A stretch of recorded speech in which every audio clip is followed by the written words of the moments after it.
మీకు ఈ వీడియో నచ్చినట్లయితే వీడియోని లైక్ చేయండి. నాగవల్లి గుమ్మం దగ్గరే నిలబడి ఏడుస్తూ ఉంటుంది. ఎందుకమ్మా ఏడుస్తున్నావు అని గోవింద్ అంటాడు. ఆ కన్నీళ్ళని మనం ఆనంద బాష్పాలుగా మార్చాలి బాబాయ్ అని దేవ అంటే, ముందు నువ్వు మారాలి అన్నయ్య అని వీర్రాజు అంటాడు. నా కొడుకు ఎప్పుడో మారాడు. ముందు మారాల్సిందంతా కూడా మీరే. నాగవల్లిని నా కొడుకు ఎంత సంతోషంగా ఉండేలా చూసుకుంటాడో ముందు ముందు మీరే చూద్దురు గాని అని ఏయ్ నాగవల్లి కుడికాలు లోపలికి పెట్టి రా అని చెప్తూ ఉంటే అప్పుడే గంగ మాట్లాడిన మాటలన్నీ తలుచుకొని నాగవల్లి ఏడుస్తూ ఉంటుంది. చూడు నాగవల్లి, నువ్వు ఎందుకు ఏడుస్తున్నావో నాకు అర్థమైంది. ముందు ముందు అంతా మనకు మంచి జరుగుతుంది. కుడికాలు లోపల పెట్టమ్మా అని తిరుపతి చెప్తూ ఉంటుంది. అప్పుడు నాగవల్లి కుడికాలు లోపలికి పెట్టబోతూ ఉంటే, రేయ్ దేవా, నువ్వు నాగవల్లి మెడలో తాళి కట్టావు కదా, కాళ్ళకి మెట్టలు తొడగాలి అని బామ్మ అంటుంది.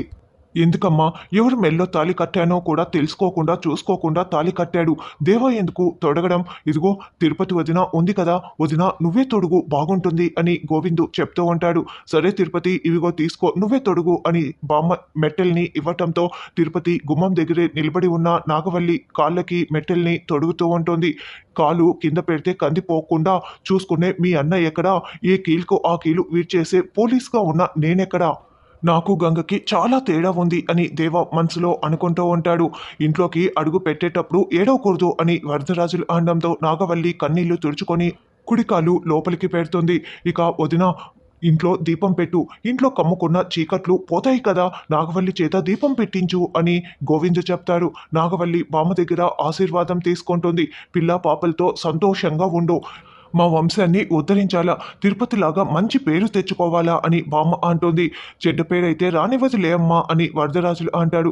రామ్మ నాగవల్లి అని తిరుపతి దేవుడి దగ్గరికి తీసుకొచ్చి దీపం పెట్టమ్మా అని పెట్టిస్తూ ఉంటుంది. అలా దీపం పెట్టిన తర్వాత, అమ్మ గదిలోకి తీసుకువెళ్ళి ధైర్యం చెప్పు అని వీర్రాజు అంటాడు.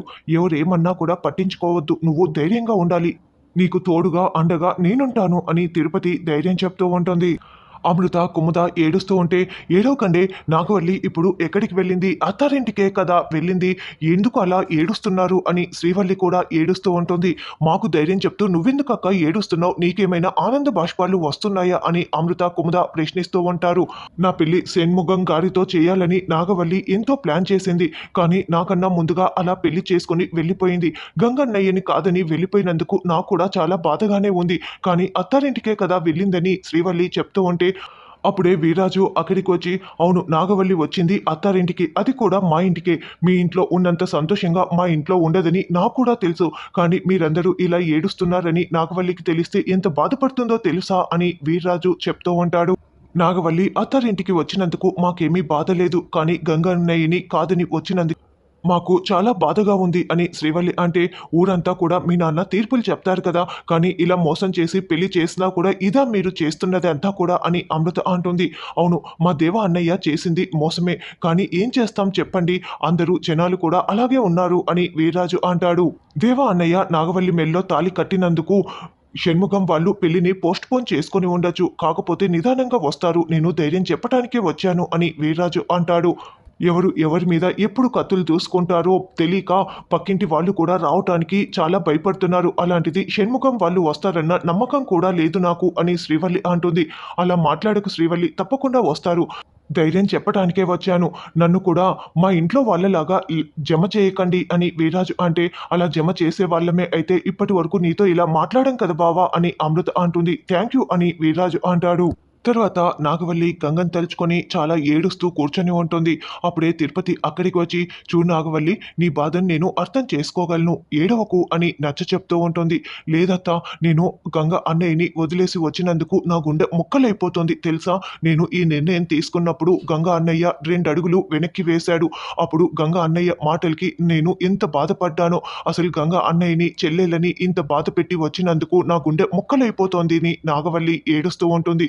వాళ్ళందరూ సంతోషంగా ఉండటానికి, మన 2 కుటుంబాల మధ్య గొడవలు లేకుండా ఉండటానికే నేను ఈ నిర్ణయం తీసుకున్నాను. గంగన్నయ్య ఇంకెప్పుడు కూడా నాతో మాట్లాడా, ఈ ఇంటికి రాడా, నన్ను చూడటానికి రాడా అని నాగవల్లి ఏడుస్తూ ఉంటే, లేదు నాగవల్లి, ఖచ్చితంగా గంగ నిన్ను అర్థం చేసుకుంటాడు. చూడు సావిత్రమ్మ, మీ అమ్మ సావిత్రమ్మ కనపడకుండా పోయినప్పటి నుంచి ఆ ఇంటికి ఈ ఇంటికి గొడవలు జరుగుతూనే ఉన్నాయి, కానీ వస్తూ వెళ్తూనే ఉన్నారు కదా, అలాగే 2 రోజులు నిన్ను తప్పుగా అర్థం చేసుకుంటారు, 3వ రోజు ఆలోచించ ఆలోచించటం మొదలు పెడతారు. 4గో రోజు అర్థం చేసుకుంటాడు. మీ గంగన్నయ్య నిన్ను చూస్తూ ఉండు అని ధైర్యం చెప్తూ ఉంటుంది. కానీ దేవాబావ నా మెల్లో తాళి కట్టి నా జీవితాన్ని నాశనం చేశాడు కదా అని అంటే, నీ మెల్లో కావాలని తాళి కట్టలేదు. శ్రీవల్లి కావాలనుకున్నాడు కాబట్టి ఇలా పొరపాటున నీ మెల్లో తాళి కట్టాడు. తాళి కట్టినంత మాత్రాన దానికి విలువ లేకుండా అయిపోదు కదా! కాబట్టి దాన్ని అంత తేలిగ్గా తీసేయలేం కదా! అందుకే ఇదంతా అని తిరుపతి అంటోంది. ఇప్పుడు శివ కూడా ఇష్టం లేకుండా పెళ్లి చేసుకుంది. ఇప్పుడు సర్దుకొని సంసారం చేసుకుంటోంది కదా! అలాగే దేవ నువ్వు కూడా ఇద్దరు కలిసిమెలిసి ఉంటారు అని తిరుపతి నచ్చచెప్తూ, రా నువ్వు ఒక్క మెతుకు కూడా అన్నం తినలేదు. రా తిందువురా అని పిలుస్తూ ఉంటుంది. రేపటి నుంచి నువ్వే వండి అందరికీ వడ్డించాలి కూడా. ఎందుకంటే నువ్వు ఈ ఇంటి కోడలివి కదా! రామ్మా రా అని అలా నచ్చచెప్తూ అన్నం తినిపించడానికి ప్రయత్నిస్తూ ఉంటుంది. తర్వాత తిరుపతి శివ చేయి పట్టుకొని ఒక ఇంటికి తీసుకువస్తుంది. ఏంటి పెద్దమ్మ ఇక్కడికెందుకు తీసుకొచ్చావు? ఎవరింట్లిది అని శివ అడుగుతూ ఉంటే, నీకే తెలుస్తుంది కదా అని తిరుపతి పూజారి గారు, పంతులు గారు అని పిలుస్తూ ఉంటుంది. అప్పుడే పంతులు గారు బయటికి వస్తారు. ఏంటి పెద్దమ్మ ఇక్కడికి తీసుకువచ్చావా? సరే ఒక మాట ముందే చెప్పి ఉంటే శ్రీవల్లి జాతకాన్ని పట్టుకువచ్చి ఉండేదాన్ని కదా! పెళ్లి ఎప్పుడు జరుగుతుందో చూసి చెప్పేవారు ఈయన అని శివ అంటే, పెళ్లి జరగాలని ఉంటే ఖచ్చితంగా ముహూర్తానికి జరిగిపోతుంది.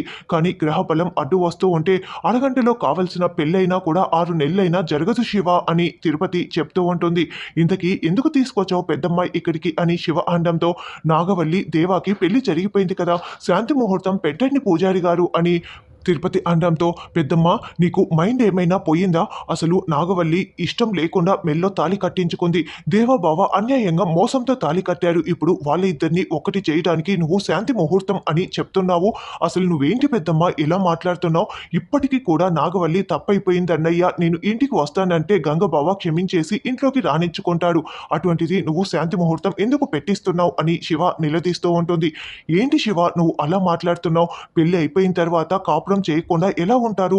ఇప్పుడు నువ్వు ఇష్టం లేని పెళ్లి చేసుకున్నావు. కానీ గంగతో కలిసి కాపురం చేస్తున్నావు కదా అని తిరుపతి అడుగుతూ ఉంటే, చూడు పెద్దమ్మ ఒకే ఇంట్లో ఉన్నాం, ఒకే గదిలో ఉన్నాం, ఒకే పడకపై ఉన్నాము. కానీ మా మధ్య అటువంటిది ఏమీ జరగలేదు. మేము ఒక్కటి కాలేదు. నువ్వు అనుకుంటున్నట్లు అంతా కూడా తప్పు అని శివ చెప్తోంది.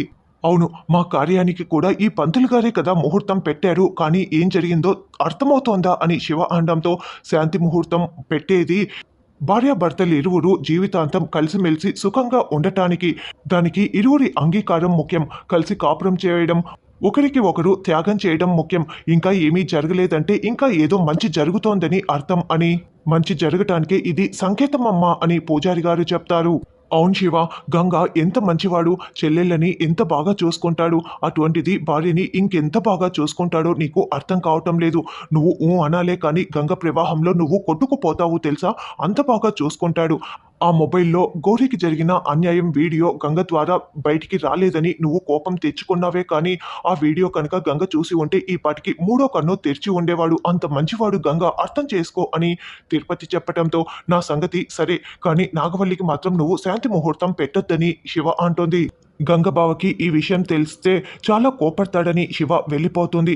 మీరు ముహూర్తం పెట్టండి పూజారి గారు, దాని మాటలు పట్టించుకోవద్దు అని తిరుపతి అంటే, మీరు మరోసారి ఆలోచించుకొని నన్ను సంప్రదించండి అమ్మా అని పూజారి గారు లోపలికి వెళ్తారు. ఆడపిల్ల శివని తీసుకొస్తే అంత మంచి జరుగుతుందనుకుంటే శివ రావటం వల్లే ఇది పని అవలేదే అని తిరుపతి అనుకుంటూ ఉంటుంది. గంగ వేరొకతను ఇద్దరు బైకులో వస్తూ ఉంటారు. నాగవల్లి లేకపోతే నువ్వు ఎలా ఉండగలుగుతున్నావు గంగ అని అడుగుతూ ఉంటే, ఏంటి నాగవల్లి చెల్లి లేకపోతే ఏంటి, నాకు ఇంకా ముగ్గురు చెల్లెళ్ళు ఉన్నారు అని గంగ అంటాడు. లేదు నువ్వు చెల్లెళ్ళని ఎంత అపురూపంగా చూసుకుంటావో నాకు చాలా బాగా తెలుసు. నాగవల్లి అలా వెళ్ళిపోయినందుకు నువ్వు చాలా బాధపడుతున్నావని కూడా నాకు తెలుసు అని అంటే, రే నాగవల్లిని గుర్తుకు చేసి నాకు కోపం తెప్పించకు అని గంగ అరుస్తూ ఉంటాడు. అప్పుడే పూజారి గారి ఇంటి ముందు నుంచి బైక్ వెళ్తూ ఉంటే, గంగా గంగా అని పూజారి గారు పిలుస్తారు. ఏంటో చెప్పండి పూజారి గారు అని గంగ అనడంతో, ఇందాక మీ తిరుపతి అత్త శివ ఇద్దరు వచ్చారు. నాగవల్లి దేవాకి శాంతి ముహూర్తం పెట్టమన్నారు. ఏంటి పెట్టేనా అని అడుగుతూ ఉంటే, ఏంటి ఆ దేవాగాడు మోసం చేసి నా చెల్లి మెల్లో తాళి కడితే ఇప్పుడు నా చెల్లి నన్ను కాదని వెళ్ళిపోతే శాంతి ముహూర్తం పెడతారా? ఎంత ధైర్యం ఉంటే ఈ పని చేస్తారు అని గంగ అరుస్తూ ఉంటాడు. అదేంటి ఇంట్లో ఆడవాళ్ళు వచ్చారంటే మగవాళ్ళతో అన్ని మాట్లాడుకునే శివ కూడా వచ్చిందనుకున్నానే, కాదా అని పూజారి గారు అంటారు. లేదు నాకు ఏ విషయం తెలీదు అని గంగ అంటాడు. అందుకే నేను కూడా శాంతి ముహూర్తం పెట్టకుండా పంపించేశానులే. నీకు ఒక మాట చెప్పే చేద్దామని ఆగిపోయానులే అని అంటే, వాళ్ళు రాగానే నాకు ఫోన్ చేసి చెప్పాలి కదా! ఇంత లేటు ఎందుకు చేశారు అని గంగ అరుస్తూ ఉంటాడు. ఈసారి అలాగే చేస్తానులే గంగ. ప్రస్తుతానికైతే నేను పెట్టలేదు. నువ్వు పెట్టమన్నప్పుడే పెడతానని పూజారి గారు వెళ్ళిపోతారు. అయితే ఈ శివయ్య కావాలని ఇదంతా చేయిస్తోందనమాట. తన్ని ఇంట్లో నుంచి పంపించేస్తే కానీ నాకు మనశ్శాంతిగా ఉండదు అని గంగ అంటే, నువ్వు శివని తప్పుగా అపార్థం చేసుకుంటున్నావు గంగ అని పక్కనున్న అతను చెప్తూ ఉంటాడు. లేదు, నేను ఆ రోజు పంచాయతీకి రాననే చెప్పాను. కానీ నాకు నచ్చచెప్పి పంచాయతీకి తీసుకువెళ్ళింది. అసలు నాగవల్లిని కూడా మనసు మార్చేసి అక్కడికి వెళ్ళేలా చేసింది. దీనికంతటికి ప్రతి విషయం జరగటానికి కారణం ఈ శివనే. కాబట్టి ముందు శివని ఇంట్లో నుంచి పంపించేస్తాను అని గంగ కోపంగా ఇంటికి వస్తూ ఉంటాడు. ఇక శివ ఇంటికి వచ్చి తిరుపతి చెప్పిన మాటల్ని తలుచుకుంటూ, అవును గంగబావ చాలా మంచోడు. గంగబావ సొంతం నువ్వైపోతే గంగబావ నిన్ను చాలా బాగా చూసుకుంటాడు. ఆ ఫోన్‌లో సాక్ష్యం ఉందని గంగబావకి తెలిస్తే ఆ రోజు నీ ఫోన్ ప్రదీప్ చేతికి ఇవ్వడు కదా అని గంగకి దగ్గరైపోవాలని శివ అనుకుంటూ ఉంటుంది. రేపటి ఎపిసోడ్‌లో శివని గంగ గెంటేస్తాడు.